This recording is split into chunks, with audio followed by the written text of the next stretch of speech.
지금 우리는 바울의 간증문을 쭉 묵상하고 있죠. 로마서 7장부터 8장까지 이제 바울의 간증이 이어지는데, 바울의 간증은 뭐 하나님을 믿지 않다가 이제 믿게 된 이런 때를 비교하는 게 아니고요. 그 육신으로 하나님을 섬겼을 때와 영으로 하나님을 섬겼을 때를 비교하는 방식으로 이렇게 전개되고 있죠. 바울은 육신으로 이제 하나님을 섬길 때 하나님을 무서운 주인으로 이제 여기면서 아도나이, 주라고 하는 거죠. 주로 부르면서 종의 실존으로, 늘 두려움과 불안 속에 있는 종의 실존으로 하나님을 섬겼어요. 그러나 영으로 하나님을 섬기면서 하나님과 바울의 관계는 주인과 종이라는 주종 관계에서 벗어나 아버지와 자녀라는, 이게 부자 관계로 변화됩니다. 굉장한 변화죠. 이후 그는 하나님을 아바 아버지라고 불러요. 그러면서 이제 환호하면서 그 육신으로 하나님 섬길 때 그 두려움에서 벗어나서 이제 자유롭게 기쁨 가운데 이제 하나님을 섬기게 되는데, 하나님의 사랑 안에서 그는 장차 영원히 하나님과 함께할 그 하나님 나라의 기쁨을 이 땅에서 미리 선취하는, 미리 경험하는 그런 하나님 나라의 상속자로 살아가게 됩니다. 그의 신앙이 그러니까 그 육신으로 하나님을 섬길 때는 행위의 신앙이거든요. 행위의 신앙에서 이제 하나님과의 관계가 부자 관계로 바뀌면서는 사귐의 신앙으로 바뀐 거예요. 사귐의 신앙. 이 기독교의 신앙, 기독교 신앙의 본질은 뭐다? 사귐의 신앙이에요. 사귐의 신앙. 오늘 저는 바울이 영으로서 하나님을 섬기면서 비로소 터득하고 깨닫고 갖게 된 이 사귐의 신앙에 대해서 좀 더 깊이 여러분과 묵상하면서 하나님의 은혜를 나누고자 합니다. 이 시대에 복음을 믿는 신자는 스스럼 없이 일방적으로 그냥 하나님을 아버지라고 부르면서 기도하고 찬양하고 또 하나님을 별로 어려워하지 않는 분위기에서 좀 비교적 자유롭게 하나님을 섬기고 있지 않습니까? 네. 오늘 전사님 기도 때도 사랑과 자비가 풍성한 하나님, 이 하나님을 우리는 이제 누리면서 지금 하나님을 섬기고 있습니다. 그런데 이 바울의 이 사귐의 신앙이라는 것은 바울의 입장에서, 바울 편에서 시작한 건 아니에요. 먼저 하나님께서 바울을, 종이었죠, 바울이. 근데 그 종이었던 바울을 아들로 입양한 거거든요. 양자로 받아들인 거예요. 그 사건이 먼저 있었던 겁니다. 그래서 바울은 그때부터 하나님을 아바, 아버지라고 부른 거예요. 그러면 바울은 언제 어떤 방식으로 하나님의 양자가 되었는가? 하나님은 무엇을 이유로 바울을, 그냥 하나님의 종으로 살고 있는 바울을 양자로 입양하였는가 하는 거거든요. 이 물음에 대해서 바울은 로마서 8장 13절 14절에서 이렇게 대답합니다. 한번 확인해 볼까요? 너희가 육신대로 살면 반드시 죽을 것이로되 영으로서 몸의 행실을 죽이면 살리니 무릇 하나님의 영으로 인도함을 받는 사람은 곧 하나님의 아들이라. 이게 무슨 말인가 하면, 여기 보면 영이라는 게 뭐예요? 우리 마음에, 이제 우리 속에 정욕과 탐욕과 교만이라는 이런 부정한 본성을 비워내고 하나님으로 채워진 상태, 그죠? 하나님으로 가득한 상태가 이제 영이라고 하는 거잖아요. 그래서 이 영으로 근데 어떻게 살아야 되냐? 그냥 할렐루야 감사하고 기쁨으로 사는 게 아니라 이 영으로서 몸의 행실을 죽여야 돼요. 그리고 그 영으로서 어떻게 해요? 율법을 지켜나가야 되는 거거든요. 바울은 육신이 아니에요. 자기 힘이 아니에요. 영으로, 하나님이 안에 충만한 상태에서 이 하나님의 영으로 그동안 자기가 죄와 사망의 법 아래서 살았던 나쁜 몸의 행실들을, 생활 패턴들을 하나하나 교정하면서 이제 영으로 율법을 지키면서 새로운 존재로 살아가게 됩니다. 이런 과정에서 이걸 지켜보고 있다는 하나님께서 바울, 너 이제 종 아니야. 너 이제부터 내 아들이야 라고 이제 딱 그걸 보시면서 입양하신 거예요. 이렇게 하나님의 아들로 인정받으면서 그때부터 바울은 하나님을 아바 아버지라고 부르면서 이제 본격적인 사귐의 신앙에 들어가게 되는 거죠. 8장 15절 한번 보겠습니다. 너희는 다시 무서워하는 종의 영을 받지 아니하고 양자의 영을 받았으므로 우리가 아바 아버지라고 부르짖느니라. 근데 바울이 이렇게 이제 종의 자리에서 이렇게 아들의 자녀의 하나님의 자녀로 이렇게 변화되는 이 과정을 보면서 여러분 누가복음 15장 탕자의 비유 생각나지 않으세요? 이 비유에 등장하는 탕자는 아버지 재산을 다 이제 먼 나라에 가서 다 탕진하고 세상에서 버려진 자가 되지 않습니까? 그때 이제 그가 회개하고 아버지 집에 돌아와서 아버지를 아버지라고 부르지 못하고 주라고 부르잖아요. 그래서 그 집에 아버지 집에 종이 되기를 요청합니다. 종으로 받아들여 줄 것을. 근데 아버지가 어떻게 해요? 아들에게 가락지를 끼워주는데 이게 아들의 지위를 회복시켜 주는 겁니다. 그리고 잔치를 벌이지 않습니까? 그때 비로소 이 탕자는 아버지를 아버지라고 다시 부르게 된 겁니다.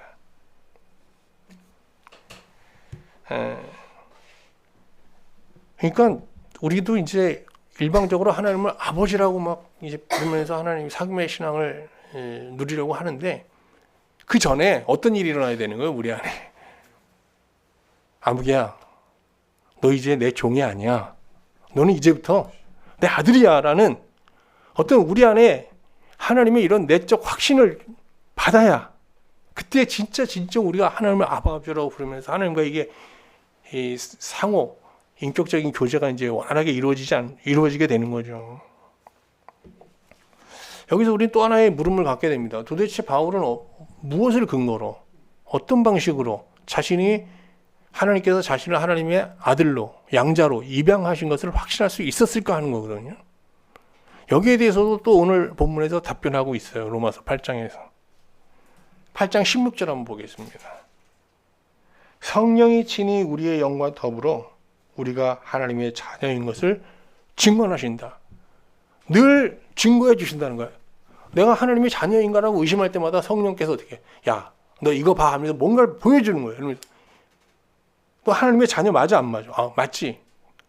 그래서 그 성령의 증거를 통해서 하나님을 아바 아버지라고 부르면서 하나님과의 이 자녀 관계를 계속 지속할 수 있었다는 겁니다. 그러면 바울이 하나님의 양자된 것을 입증하는 성령의 증거는 구체적으로 어떤 것일까?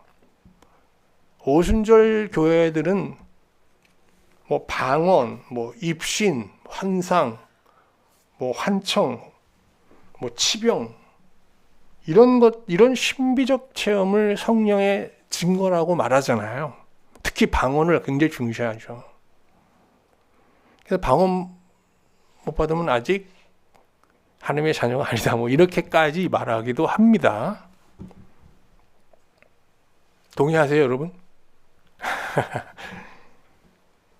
한때는 이런 오순절파의 이런 주장이 뭐 한국 교회를 많이 휩쓸고 방언 못하는 사람들 신자 축에도 못 끼는 그런 적이 있기도 했었습니다.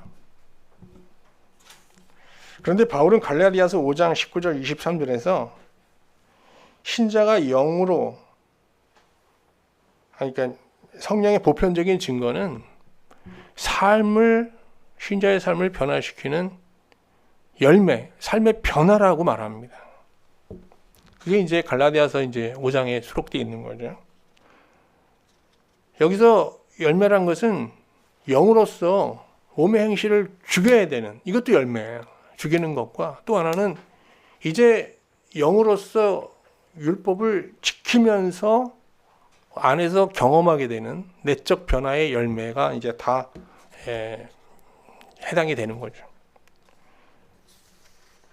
신자가 영으로서 죽여야 할 몸의 행실은 음행이라는 거 뭐 우리가 뭐 윤리적으로 생각할 수도 있지만 영적으로 해석하는 게 더 타당하겠죠. 그러니까 하나님보다 뭐 세상을 더 사랑하는 거, 하나님 아닌 무엇을 더 사랑하는 게 다 음행인데 이런 음행이 내 안에서 사라졌다. 만약에 이거 열매입니다. 더러운 것, 호색, 우상숭배, 주술, 원수 맺는 것, 분쟁, 시기, 분냄, 당짓는 것, 분열함, 이단, 투기, 술 취함.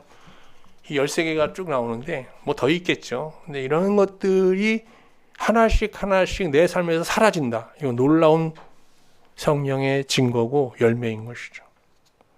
그리고 신자가 이제 영으로서 뭘 하지 않는 게 아니라 뭘 해야 되는데 율법을 지켜야 되잖아요. 율법이라는 게 이제 새 계명인데 예수님께서 우리에게 새 계명을 주셨잖아요. 하나님의 자녀들에게 뭡니까? 내가 너희를 사랑한 것 같이 너희도 서로 사랑하라. 이게 여러분 지킬 수 없는 계명이에요. 율법보다 더 무지무지한 계명이거든요. 10계명은 우리가 지킬 수 있잖아요, 솔직히. 근데 이거 세 계명은 못 지킵니다. 이 세 계명 앞에 사람들은 다 연약한 자가 되고 무기력한 자가 되는 거예요. 그래서 기도하게 되는 거고, 기도할 때 성령의 도우심으로 우리가 이 열매를 맺게 되었기 때문에 뭐라고 그래요? 그 앞에 무슨 열매라고 그래? 이게 내 신앙의 열매, 믿음의 열매가 아니에요. 뭐예요? 성령의 열매예요. 왜? 성령의 도우심으로 우리가 맺게 되는 열매이기 때문에 그런 거예요. 그래서 성령의 열매로 뭘 맺어요? 제일 먼저 사랑해. 이게 우리가 맺을 수 있는 열매 아닙니다, 여러분. 그리고 기쁨. 이 기쁨이라는 건 하나님 안에서 누리는 기쁨이잖아요. 화평, 오래 참음, 자비, 양선, 충성, 온유, 절제. 뭐 이거에 대해서 하나씩 얘기하기 너무 시간이 많이 걸려서 말씀 못 드리지만 다 이게 인간이 어떤 수양을 통해서 맺을 수 있는 열매들이 그런 수준의 열매들이 아니죠. 바울이 근데 이런 열매들을 맺게 된 거예요. 성령은 그 열매들을 야 이거 네가 한 거야? 아니요. 그럼 넌 네 안에 하나님이 계시잖아. 넌 이제 종이 아니야. 하나님이 네 안에 계시고 하나님이 거하시는 성전이고 너는 하나님의 자녀인 거야. 이렇게 하면서 성령께서 이런 열매를 통해서 그가 하나님의 자녀인 것을 아들인 것을 계속 증거해 주시는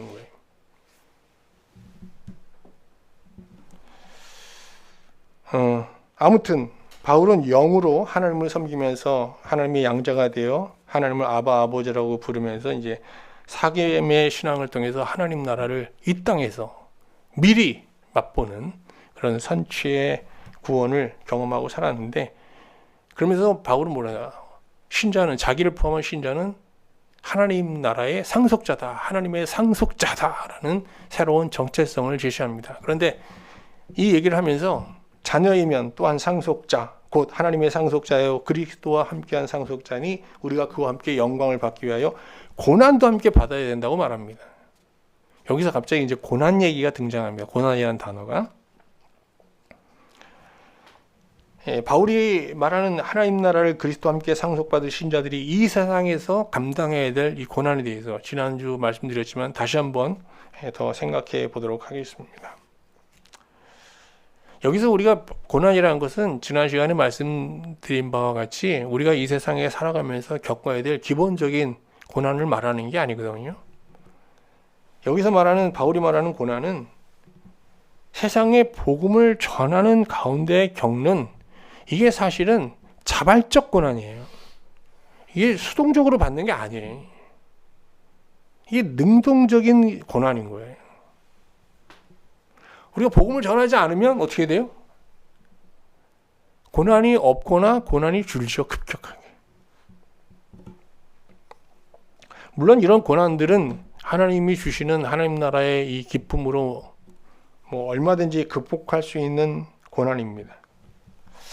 그런데 신자를 이렇게 박해하는 이 박해자들은요, 다른 사람이 아니라 신자가 복음을 전하여 구원해야 할 미신자들, 전도 대상자들이에요. 그러니까 실제적으로 바울은 복음을 전하는 가운데 그 바울의 복음을 들은 사람들로부터 대부분 다 박해를 받았던 거거든요. 그 사람들이 이 신자를 자신에게 복음을 전하는 이 신자를 전도자를 박해하는 이유는 그들의 마음이 하나님을 대적하는 악의 세력, 죄의 세력에 사로잡혀 있기 때문이죠. 그런데 신자를, 전도자를 박해하는 미신자들, 죄의 세력에 속박되어 있는 자라도 그 마음 깊은 곳에는 뭐가 있습니까? 이 악의 세력에서, 죄의 세력에서 해방되어 정말 하나님의 아들들처럼 자유롭게 하나님의 의 안에서 살고자 하는 거룩한 열망도 있습니까? 없습니까? 있는 거예요. 바울은 신자가 세상으로부터 받는 고난을 받을 때 이를 세상에 복음을 전할 구원의 기회로 승화시켜야 한다고 말합니다. 그러나 말이 쉽지, 자기를 박해하는 사람들을 바라보면서 그 박해를 받으면서 이 사람을 정말 이제 이 사람이 구원받을 절호의 기회구나라고 하면서 그것을 박해를 전도의 기회로 삼고 그 사람을 구원할 기회로 삼으면서 이것을 인내하는 다는 것은 쉬운 일이 아니죠. 이 과정에서 신자들은 자신의 연약함에 직면하게 되는 겁니다. 그런데 놀라운 것은 신자가 이 연약함을 느끼면서 포기하지 않고 이 연약함을 갖고 기도할 때, 하나님, 제가 저 자를 박해하는 저 사람을, 저 박해를 인내하면서 끝까지 저 안에 거룩한 하나님에 대한 열망을 바라보면서 끝까지 제가 이 복음을 전할 수 있게 해주십시오라고 기도하는데 흔들리잖아요.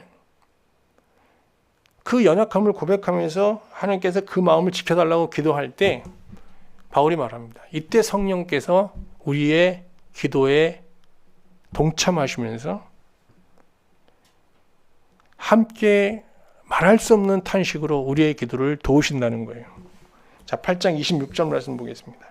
이와 같이 성령도 우리의 연약함을 도우시라니. 이 연약함이라는 단어를 주목하셔야 돼요. 연약함. 우리는 마땅히 기도할 바를 알지 못하나. 정말 우리가 이런 영적 절망감에 빠지면 기도가 막히거든요. 기도가 뭐로 바뀌죠? 한숨과 탄식으로 바뀌거든요. 근데 오직 성령이 말할 수 없는 탄식으로 우리를 위하여 친히 간구하신다. 우리의 그 탄식 속에 참여하신다는 거예요, 성령께서. 그래서 우리의 기도를 이끌어 가신다는 겁니다.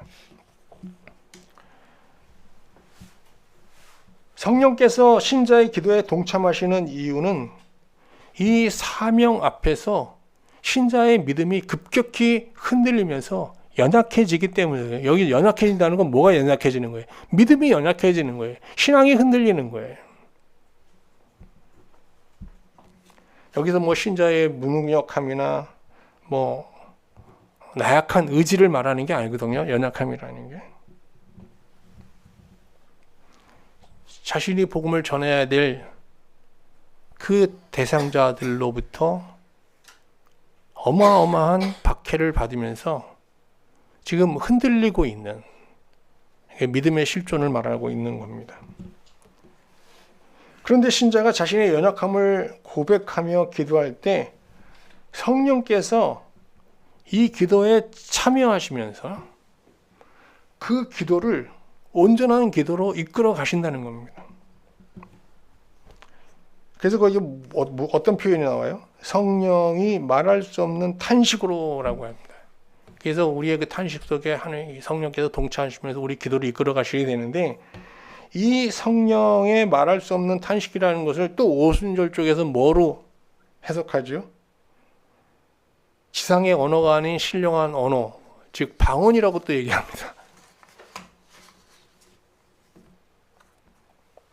저도 한때는 이렇게 탄식이 되고 기도가 안 될 때는 이때 성령의 탄식으로 기도해야 되겠다 그러면서 방언 기도를 하고 그랬던 기억이 있습니다. 맞다는 얘기 아닙니다. 성령의 탄식은 성령께서 신자의 고통스러운 마음에 참여하시면서 신자의 이 절망한 마음을 위로하시면서 동시에 지금 자신을 박해하는 이 미신자의 그 마음 깊은 곳에 있는 이 하나님을 향한 거룩한 열망, 그것을 동시에 알려주는, 이게 하나님의 마음을 알려주는, 이게 어떤 중재적 기도거든요. 그러니까 성령의 이 신음이라는 것은, 이 탄식의 기도라는 것은 구속받지 못할 이들의 신음과 그들로 인해서 공격받는 신자들에 대한 신음에 모두 동참하는 그런 탄식의 기도인 겁니다. 근데 성령께서 이제 신자의 기도에 이렇게 참여해 간구하실 때 신자는 놀라운 응답을 받게 됩니다. 합력하여 선을 이루는 응답을 받게 되죠. 로마서 8장 28절입니다. 우리가 알거니와 하나님을 사랑하는 자 곧 그 뜻대로 부르심을 입은 자들에게는 모든 것이 합력하여 선을 이루느니라 하고 있어요. 여기서 보면 이제 합력하여 선을 이루는 다는 것을 이제 많은 분들이 어떤 고진감래의 교훈을 말할 때 자주 인용하잖아요. 그러니까 여러 가지 화가 많았었는데 하나님께서 그런 화들을 통해서 오히려 더 큰 복을 주셨다, 이런 얘기할 때 정말 하나님께서 합력하여 선을 이루셨네, 이런 얘기 많이 하잖아요. 그런 은혜가 우리 신자들 가운데 있어요. 그걸 부정하지는 않지만 바울이 여기서 말하는 합력하여 선을 이룬다는 건 그런 의미의 말은 절대 아니죠. 여기서 말하는 선은 상황적 형통을 말하는 것이 아니라 악을 선으로 갚는 것, 성령을 통해 사랑할 수 없는 자를 끝까지 사랑하게 되는 것, 즉 성령의 열매를 맺게 되는 것을 말하는 거예요. 육신의 열매, 막 분노, 원망, 절망, 이런 거를 극복하고 오래 참음과 양성과 충성과 이런 과정을 통해서 사랑의 열매를 맺는 이 과정을, 바로 그 응답을 합력하여 하나님께서 이루시는 선이다라고 말하는 거죠. 그럼 여기서 합력이라는 건 뭐와 뭐와의 합력이에요? 성령과 신자의 합력이에요, 여러분. 예?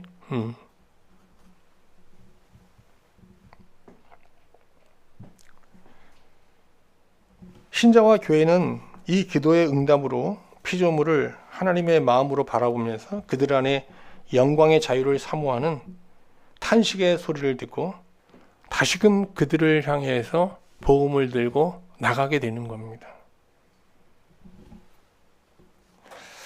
하나님은 탄식하는 피조물, 구속받지 못한 사람들을 결코 포기하지 않으시며 신자와 교회를 통해서 그들을 구원코자 하십니다.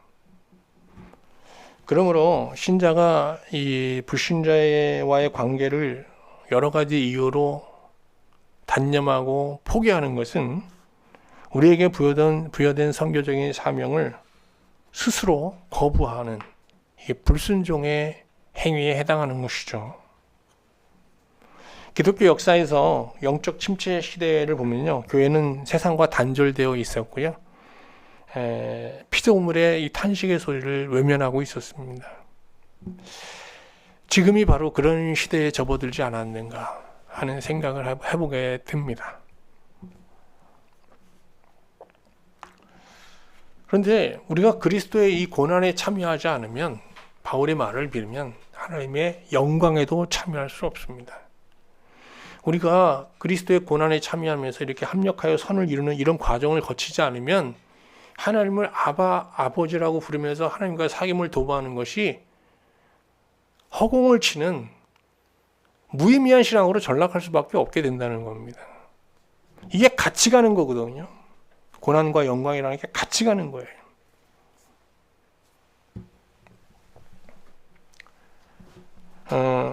로마서 8장 29절 말씀 한번 볼까요?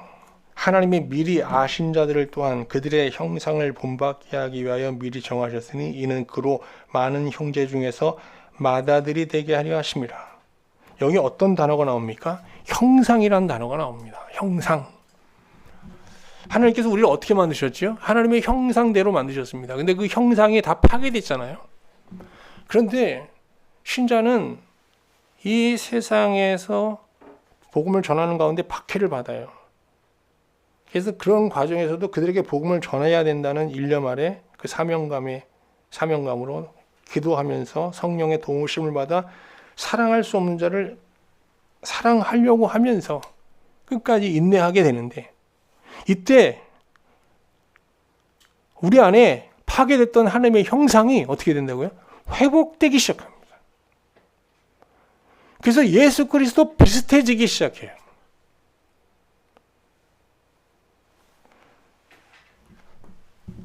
그래서 저도 저희 형하고 참 비슷하게 생겼어요. 어디 가면요, 딱 보면 형제시네 이렇게 알아요. 비슷하기 때문에. 근데 우리 신자도 어떻게 되냐? 내가 예수 믿는다고 얘기를 안 해도 이렇게 정말 이렇게 성령의 열매를 맺어가면서 하나님의 형상을 회복하는 과정, 영적 진보를 늘 경험하고 사는 사람들이 알아봅니다. 예수쟁이네. 뭘 보고요? 우리의 삶의 모습을 보고, 우리의 어떤 사람을 대하는 태도, 마음을 보고 벌써 알아보는 거예요. 그거를 뭐라 그러냐, 바울은 영화라는 단어로 표현합니다. 어마어마한 영적 진보, 실제로 우리 존재의 변화를 뜻하는 단어입니다. 거기 나오죠. 8장 30절 보겠습니다. 미리 정하신 자들을 또한 부르시고 부르신 그들을 또한 의롭다 하시고. 그 다음에 보세요.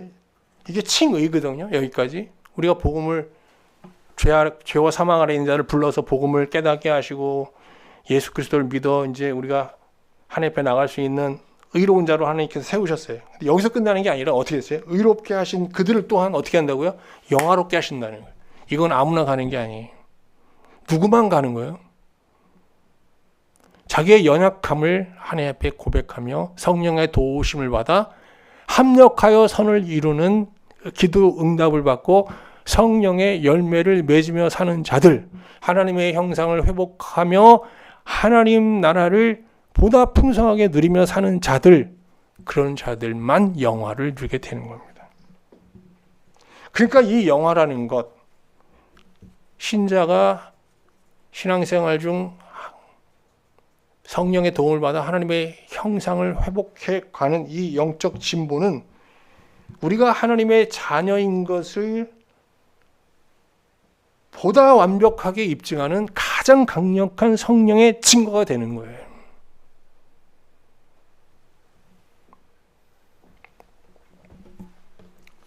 영화, 이게 굉장히 놀라운 단어고 중요한 단어입니다. 자, 이제 말씀을 마치고자 합니다. 말씀을 마치기 전에 오늘 신자를 수식하는 형용사 연약한이라는 단어 좀 더 한번 묵상해 보도록 하겠습니다. 바울은 오늘 본문에서 신자가 자신의 연약함을 알고 이를 놓고 기도할 때 성령의 역사를 경험할 수 있다고 말합니다. 그 성령의 도우심을 통해서 얻게 되는 기도 응답이 뭡니까? 합력하여 이루는 선. 그죠? 그 선은 뭡니까? 우리가 사랑할 수 없는 자를 사랑하고 인내할 수 없는 상황을 인내하게 되는 성령의 열매를 말하는 거죠. 그런 성령의 열매, 성령의 역사를 통해서 우리는 어떻게 해요? 연약하지만 연약한 자로서 이 세상을 구원하게 되는 겁니다. 사실 내가 하는 게 아니라 우리 안에 계신 성령께서 하시는 거죠. 아프리카에는 힘이 센 코끼리도 있고 호랑이, 사자, 뱀도 있습니다. 근데 여러분, 아프리카에 이런 강력한 맹수들이 아프리카의 모든 동물들을 다 집어삼켜서 피폐케했다는 얘기 들어보셨어요? 못하잖아요. 그렇지 않습니다. 아프리카에서 가장 무서운 존재는요, 개미떼라고 합니다. 만약에 개미떼가 한번 출몰하면요, 자주는 아니지만 가끔 한번 출몰하면 어떤 짐승도 살아남지 못하고 아프리카 초원에 정말 앙상한 뼈만 남게 된다고 하죠. 이렇게 가장 연약한 개미가 강력한 힘을 발휘하는 것은 개미들끼리 어떻게 해요? 협력하기 때문입니다. 사실 우리가 이 세상에 나가서 내가 신자다, 내가 목사다라는 걸 그렇게 드러내며 사는 것은 여러분 강점이 됩니까? 약점이 됩니까? 저 이제 화물일 하면서 목사라는 거 드러내지 않습니다, 여러분. 드러내면 이 어마어마한 약점으로 작동하게 됩니다. 교회 안에서는 목사가 뭐 약점이 아니라 강점이 될 때가 좀 많지만 밖에 나가면 바로 여러분도 마찬가지죠. 여러분이 신자라는 것을 드러내면서 특히 상대방에게 복음을 전할 전도자의 정체성을 가지고 나가면 이건 어마어마한 약점을 갖고 사는 약점이 되는 겁니다. 불의한 상황에서도 목소리 크게 못 내죠. 참아야 되죠. 뭐 사람들이 또 우리를 뭐 전도자다, 신자다, 목사다 그러면 이용하려 하죠. 굉장한 위험을 많이 감수해야 되는 것입니다. 신자는 이 세상에서 개미와 같이 연약한 자들일 수 있어요. 그러나 연약한 개미와 같은 연약한 신자도 이 세상을 바꾸고 이 세상을 구원할 수 있습니다. 이는 친히 신자께서 신자의 연약함을 통해서 이 세상에 틈입하셔서 우리가 할 수 없는 정말 큰 일을 행하시기 때문입니다. 근데 하나님께서 이 세상에 틈입하는 통로는 어디입니까? 신자의 연약함이라는 겁니다. 여러분들이 하나님이 주신 거대한 사명 앞에서 또 새 계명 앞에서 자기의 연약함을 직시하고 정말 하나님 앞에 그 연약함을 놓고 기도할 때 이건 엄청난 일입니다, 여러분. 여기는 우리가 그렇게 우리의 연약함을 알고 그 연약함을 놓고 기도하고 이 연약함을 극복할 수 있게 해달라고 기도할 때 거기에 성령이 임하시게 되고 성령께서 우리를 통해서 이 세상에 틈입하시게 되는 거거든요.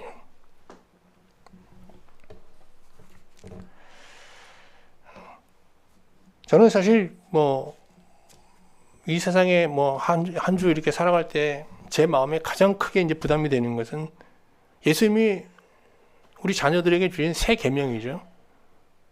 항상 그게 이제 머릿속에 이제 마음속에 울리고 있는 겁니다.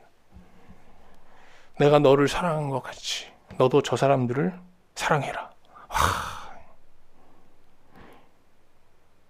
어떤 사람은 그게 되는 사람이 있어요, 가끔. 근데 대부분 힘들어요. 그때마다 이제 우린 자신의 연약함에 이제 직면하게 되는데 이 계명 앞에서 사람들은 크게 세 부류의 신자로 이제 나눠지게 됩니다. 첫 번째 신자는 자신의 연약함을 모르는 착각형입니다.